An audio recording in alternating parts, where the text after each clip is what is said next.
Bismillahirrahmanirrahim. Assalamualaikum warahmatullahi wabarakatuh. Yang terhormat Ibu Dita Kurniasari selaku dosen pengampu pengantar psikologi serta teman-teman yang saya cintai dan saya banggakan. Puji syukur kita haturkan kepada Allah SWT dan tak lupa salawat serta salam senantiasa tercurahkan kepada junjungan kita Nabi Muhammad sallallahu alaihi wasallam yang telah membawa kita dari zaman kegelapan menuju zaman yang terang benderang, yakni ad-dinul Islam wal iman. Saya Fazra Nabila Azhara. Pada pagi hari ini saya akan mempresentasikan mata kuliah psikologi yang berjudul berpikir dan inteligensi. Yang pertama saya akan menerangkan tentang berpikir. Pengertian berpikir. Berpikir adalah aktivitas psikis yang internasional dan terjadi apabila seseorang menjumpai problematika yang harus dipecahkan. Dalam arti berpikir merupakan daya jiwa kita yang dapat meletakkan hubungan-hubungan antara ketahuan kita dan hubungan-hubungan yang dapat terjadi, antara lain hubungan sebab, hubungan tempat, hubungan waktu, dan hubungan perbandingan. Dan juga berpikir bukan berarti meletakkan hubungan antara bagian pengetahuan yang diperoleh manusia. Yang dimaksud pengetahuan di sini mencakup segala konsep, gagasan, dan pengertian yang telah dimiliki atau yang telah diperoleh oleh manusia. Yang kedua, yakni macam-macam berpikir.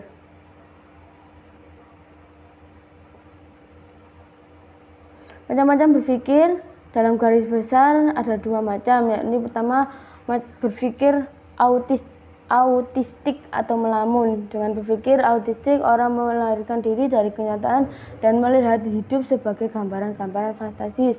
Misalnya adik kita yang sedang berhayal menjadi Superman, terus adik kita yang perempuan berhayal bermain menjadi seperti putri salju. Dan yang kedua yakni berpikir realistis atau nalar. Berpikir dalam rangka menyesuaikan diri dari dunia nyata.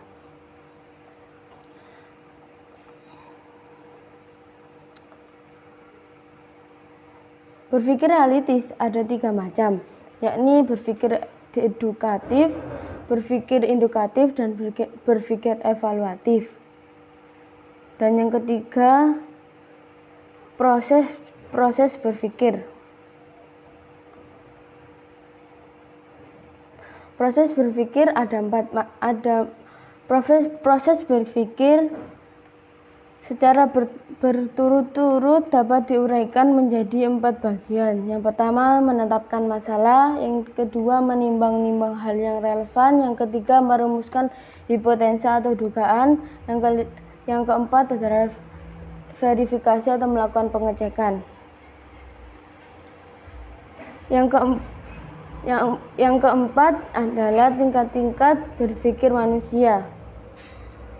Menurut Verheyen, salah satu seorang ahli Jerman, dari hasil penyelidikan menyimpulkan bahwa tingkatan-tingkatan berpikir manusia ada 3 macam, yakni tingkatan konkret, tingkatan sistematik, dan tingkatan abstrak. Tingkatan konkret yaitu berpikir melalui bayangan-bayangan tanggapan khusus yang terjadi. Yang kedua, tingkatan sistematik, yaitu tingkatan di mana bayangan-bayangan atau tanggapan tidak lagi begitu konkret. Yang ketiga, tingkatan abstrak.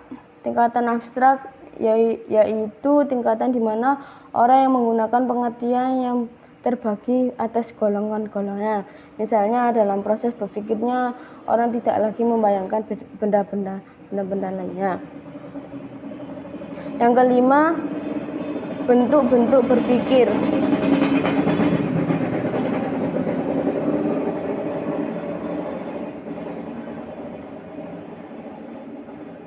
Bentuk-bentuk berpikir yakni ada lima macam, yaitu berpikir dengan pengalaman, berpikir dengan representatif, berpikir dengan reproduktif, berpikir dengan kreatif.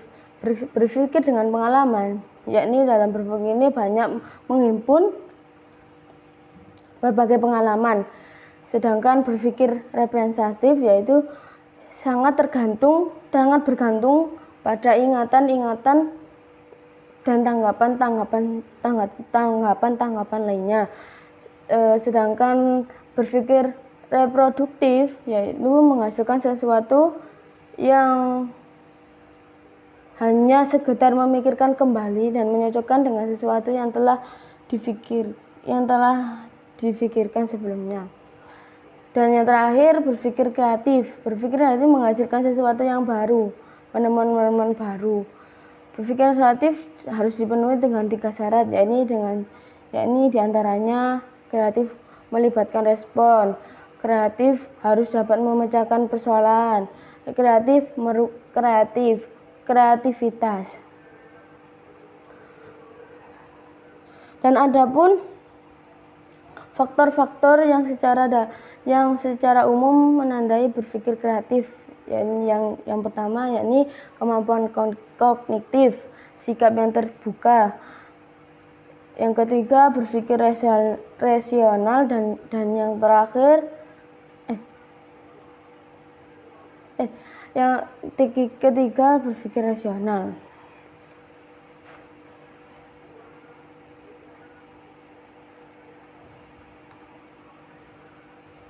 Yang keenam yaitu fungsi berpikir.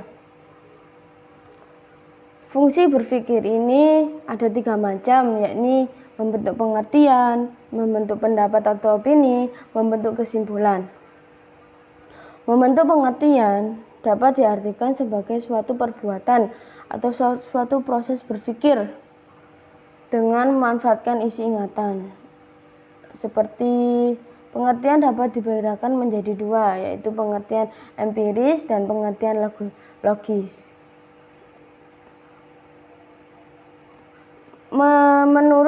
Menurut pembentukan pengertian dibagi menjadi 3 macam, yakni pengertian pengalaman, pengertian kepercayaan, pengertian logis.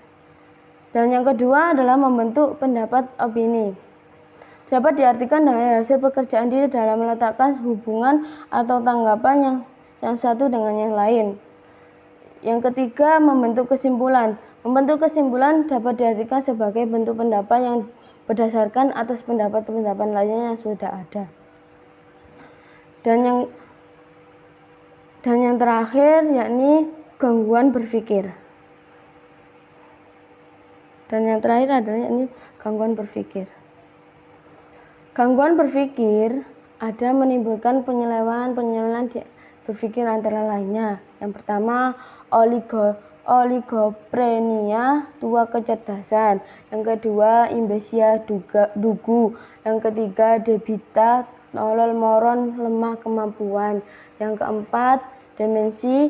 Yang kelima, delusia. Dan yang terakhir, opsi pengebungan.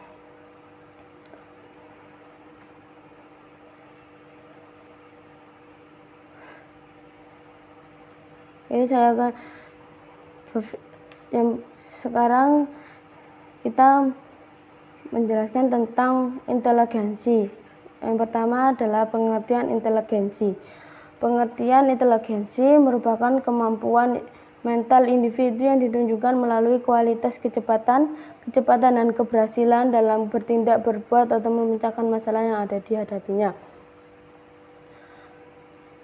Inteligensi bagi manusia yakni berfungsi untuk menyesuaikan diri secara mental terhadap lingkungan yang dihadapi.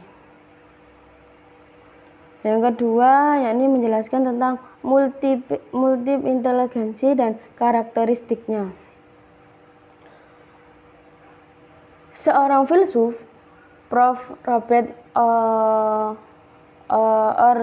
Ornstein dari Universitas California meneliti tentang proses otak dan sifat fisiknya.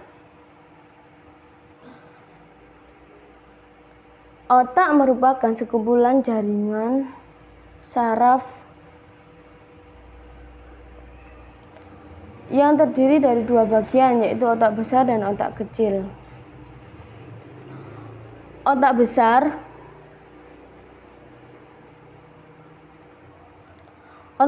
terdiri dari dua belahan, yaitu belahan kiri dan belahan kanan. Kedua belahan tersebut dihubungkan oleh jari serabut saraf. Ia menunjukkan bahwa otak manusia memiliki kemampuan yang jauh lebih besar daripada yang kita bayangkan. Selanjutnya, karakteristik dari multiple dan inteligensi karakteristik. Yang pertama, inteligensi berbahasa. Yang kedua, inteligensi logis matematis. Yang ketiga, inteligensi visual spasial. Yang keempat, inteligensi musikal. Yang kelima, inteligensi kinestetik tubuh. Yang keenam, inteligensi intrapersonal. Yang ketujuh, inteligensi interpersonal. Yang kedelapan, inteligensi natural. Ini termasuk karakteristiknya inteligensi atau kecerdasan majemuk. Yang ketiga, yakni hubungan inteligensi dengan kemampuan anak. Inteligensi itu merupakan kemampuan untuk berbuat atau bertindak atau untuk memecahkan masalah dan melaksanakan tugas yang taraf kualitasnya kemampuannya diukur dengan kecepatan, ketepatan, keberhasilan, dan pelaksanaannya dalam proses pengembangan dan kehidupan anak sehari-hari.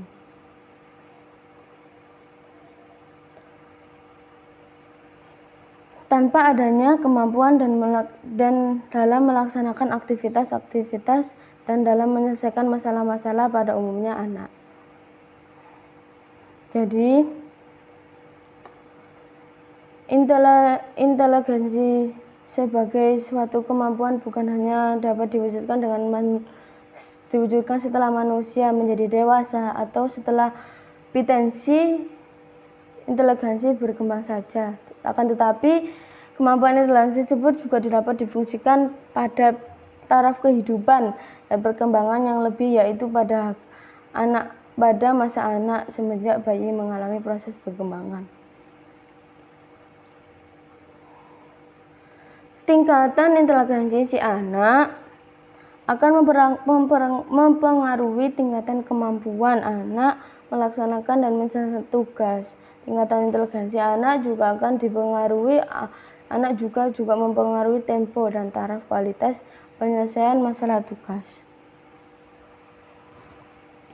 Oleh karena itu, sekolah inteligensi anak juga akan mempengaruhi tempo belajar dan intensinya prestasi hasil belajar mereka, tetapi masih perlu ditunjang oleh faktor-faktor lainnya dan mempengaruhi belajar selain inteligensi tersebut.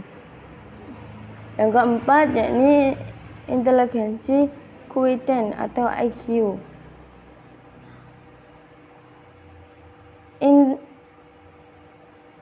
Orang seringkali menyamakan arti inteligensi dengan IQ, padahal kedua istilah itu mempunyai perbedaan arti yang sangat mendasar. Arti inteligensi kemampuan untuk bertindak secara terarah, berpikir secara rasional, dan menghadapi lingkungan secara efektif. Sedangkan IQ atau tingkatan dari inteligensi, ini adalah skor yang diperoleh dari sebuah alat tes kecerdasan. Dengan demikian, IQ ini juga memberikan sedikit indikasi mengetahui taraf kecerdasan seseorang dan tidak menggambarkan kecerdasan seseorang secara keseluruhan.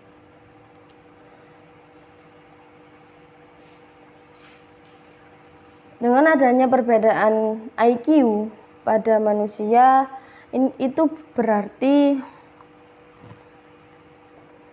menunjukkan adanya perbedaan antara kemampuan di antara manusia, tetapi perbedaan kemampuan ini juga dijadikan frustasi. Oleh karena itu harus menerima kesadaran agar tidak agar terjadi adaptasi dan disyukuri sehingga dapat mempunyai arti bagi kehidupan nantinya. Karakteristik tingkatan inteligensi tinggi rendah dibedakan menjadi 2. Yang pertama, tingkatan rendah mentally retarded inteligensi.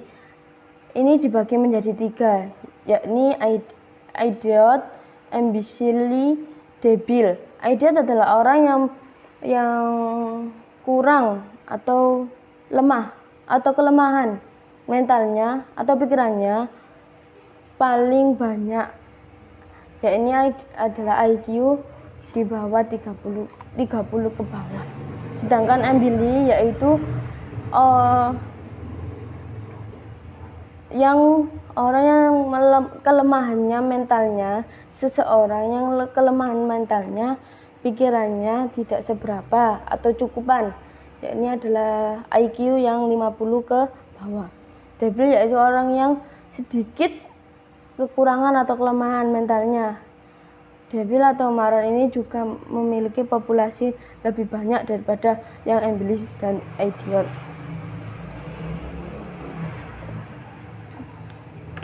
Karakteristik inteligensi rendah atau lemah diperkirakan di atas adalah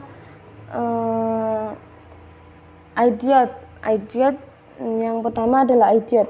Idiot mereka yang tidak mampu menghindari diri dari bahaya sehari-hari. Mereka tidak bisa mandi dan berpakaian sendiri, tidak dapat makan dan memenuhi kebutuhan sehari-hari. Mereka juga tidak dapat berbicara, tidak bisa berbicara, dan banyak beberapa saja perkataan yang bersuku satu seperti mama. Imbecile dapat dihindarkan bahaya sehari-hari, dapat berbicara sedikit, tidak dapat belajar membaca, tidak dapat belajar bermacam-macam pekerjaan yang berfaedah. Dan yang terakhir yakni debil atau maron, dapat bermakna dapat makan, dapat berpakaian sendiri seperti orang normal, dapat membersihkan tempat tidurnya, dan dapat disuruh melakukan pekerjaan sederhana, yakni seperti melakukan pekerjaan rutin sehari-hari tanpa pengawasan terus-menerus. Dan yang kedua yakni tingkatan tinggi atau sangat cerdas atau jenius, yakni yang termasuk tingkatan tinggi adalah orang-orang yang sangat cerdas atau berbakat istimewa atau jenius. Mereka dikaruniai kesanggupan yang dapat mencapai prestasi yang mengagumkan gemilang, sehingga mereka termasyhur karena keistimewaannya. Dan yang kelima yakni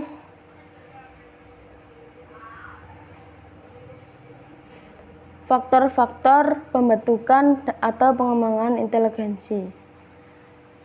Faktor-faktor pembentukan dan pengembangan inteligensi secara individu antara lain yakni pembawaan, yang kedua kematangan, yang ketiga minat, yang keempat dan yang terakhir kebiasaan.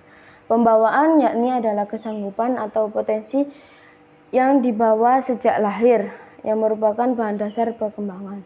Yang kedua yakni kesanggupan suatu fungsi atau potensi untuk dikembangkan. Dan yang ketiga yakni minat.